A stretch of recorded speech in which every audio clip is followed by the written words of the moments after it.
How to set up Cash App login.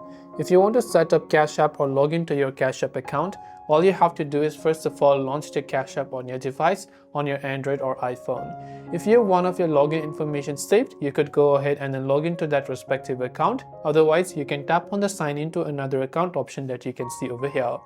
Once you tap on the sign into another account button, you will be able to simply use your phone number or your email address associated with your Cash App account. So if it is the latter, you can go ahead and then make sure to choose and enter your email address and tap on the next option.